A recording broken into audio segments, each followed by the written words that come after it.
Hey guys, what's going on? What's good? Junior here, and today I'm going to be listening to the new Eminem song that he just dropped, Untouchable.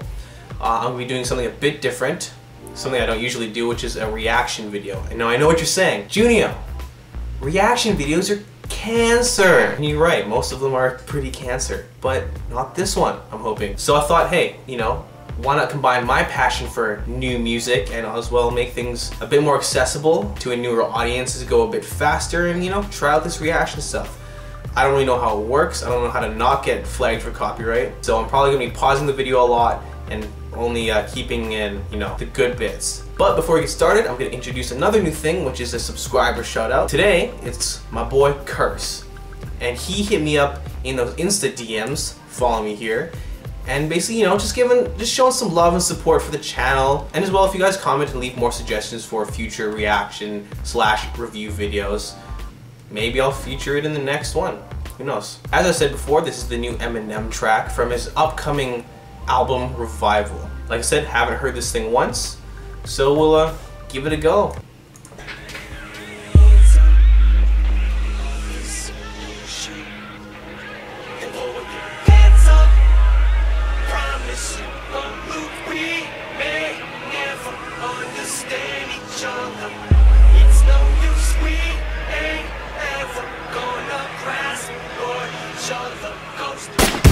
Black boy, we ain't gonna lie to you.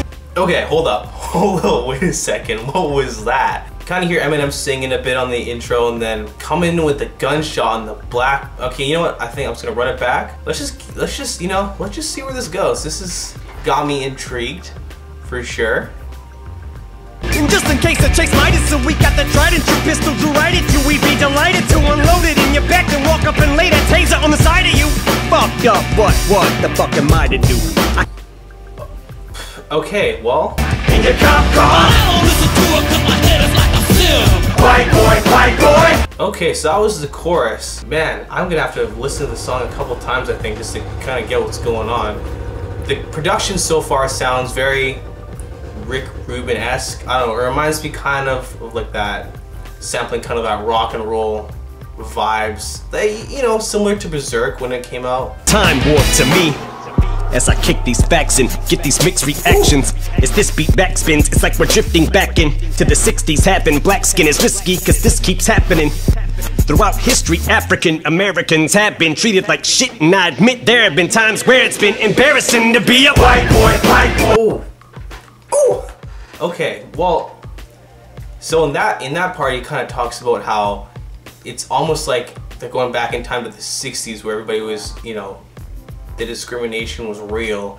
And I guess he's kind of saying that the problems aren't going away. The problems are still there, and just because you think that it's, you know, 57 years later, that it should just be better.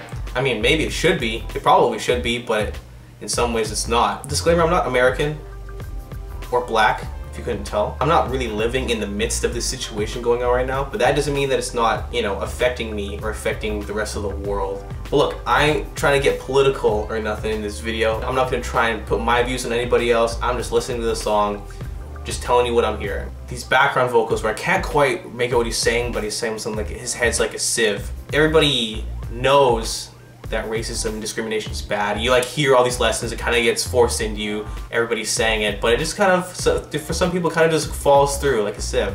They don't really retain that information, or maybe it's just like the information and the vibes they put out is all surface level, and you know, they're just fronting. Let me know what you guys think down in the comments. I'm curious, actually. As Dallas overshadows the battle for Black Lives Matter. You know, I wasn't ready to like get all real in this video or anything, you know, I just wanted to vibe out to some good Eminem tunes, but I guess I should know what I'm getting into. Sectionated us when we tear it up. The only time attention's paid to us, and education sucks, and every day's the Freddie Gray for us. A levee breaks a fuzz. Why is it? Okay. So for this section of the song, it almost sounds like as if M's rapping from the viewpoint of kind of a black dude who's kind of going through these struggles. Unexpected, obviously, because it's not like from his personal viewpoint. I mean, it's probably something that he believes, but it's not. He's not rapping from like the viewpoint of Eminem. He's rapping from the viewpoint of people that he, in a way, kind of representing, even though he's not black. Like that Joyner Lucas song, he's standing up and saying something to show that he stands with them. Lions, tigers, and bears, oh my! It's more billy clubs and gats, and we Okay, wait. Yeah, never mind. That was just kind of funny. Whatever. really love it when you think we're guilty cause we're black, but you kill each other. Facts, you peel each other's caps for silly stuff like hats.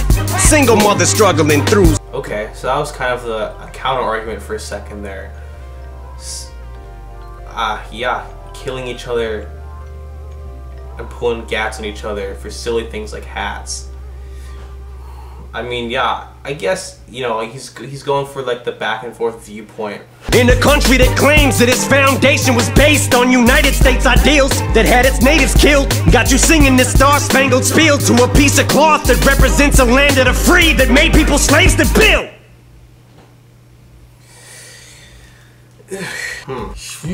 Man, I was not ready for that at all. My initial reaction is that I can see that this is kind of definitely an important issue in the culture that he grew up in and surrounds himself with, and is basically almost a fundamental part of now. Him switching up the different tones of his voice and kind of the back and forth viewpoints. Thought that's very interesting. What I'm gonna do now is I'm gonna listen to it just straight through, no interruptions, a couple more times, and then I'll give you my final thoughts, and that'll be the video. So hold on. Okay, so I've listened to the song a few more times now. Had a chance to kind of gather my thoughts, write down some notes, and you know, here's what I'm thinking of the song. So first off, right when it kicks off, after that kind of intro bit, it reminds me a lot of Ice Cube's Good Cop, Bad Cop that he dropped last year sometime, I think. Very similar kind of delivery and flow, and you know, the songs are kind of about a similar topic. Not exactly the same, but you know, kind of in the same vein. So yeah, the first half of the song is from the perspective of a white police officer. He's like defending himself against, I'm not racist, I'm trying to clean the streets, there's a crime war going on. I'm not doling out any punishment that isn't deserved, basically. The middle of that song, that kind of backspin part, is the only part of the song where it's actually from Eminem's perspective. He's got a line there saying that he kicks these facts and gets these mixed reactions, which, you know, looking at anything that Eminem has released in the past 4 years, all the Eminem fans, everybody is just so divided on whether or not it's, you know, true, pure Slim Shady or Eminem, or, you know, if you like his old stuff, go listen to his old music, or, you know, why can't an artist evolve, or, yeah, an artist can evolve, but how come his new stuff has to sound like trash all the time? People complaining about his flow, people complaining about the subject of his songs, and especially when he dropped The Storm a couple months ago, people, you know, divided over the current political climate, and I feel like rightly so, as the political climate is pretty divisive as it stands. So after that, the song switches to the perspective of, you know, a black dude on the receiving end of this, you know, discrimination. There is actually some decent production choices during the song. The first half, the perspective from the police officer, it samples kind of this rock and roll style, and the whole beat's kind of built around that. And when it switches over, it's kind of a more laid back, muted sound. These kind of warm bass lines floating around the headphone space a bit. It's a bit quieter. It allows what he's saying to be heard a bit better, which I guess was probably the intention. Overall, and after listening to the song a few times, I do see the importance of the message of the song. I did find it to be kind of underwhelming a bit. It's not like really a banger or anything. It's not something that like I'd get hyped rapping along to. But after a few listens, it did start to kind of grow on me. And you know what, yeah, I'm gonna say that I do like the song quite a bit. I can groove to it for sure, I can vibe to that. I'll probably listen to it, you know, keep listening to it. Is it my favorite Eminem song ever? No, not really. Not like a huge fan of the flow on this song. I think the important part about the song is the message. You know, it's just too bad that the message wasn't paired with kind of a more hard-hitting, vicious, you know, delivery. But you know, that's just my viewpoint. Let me know what you guys thought of the song down in the comments down below. I thought it was pretty good. I'm pretty excited for the new album. That's it. That's the end of my first reaction / review video. Let me know if you guys liked it by hitting that like button. Leave your comments down below, and along with any more song react suggestions, and maybe I'll feature your comment in the next video. Thank you guys for watching. Peace out, and I'll see you guys next time. Maybe the finger guns were a little insensitive considering the subject of the song. Later.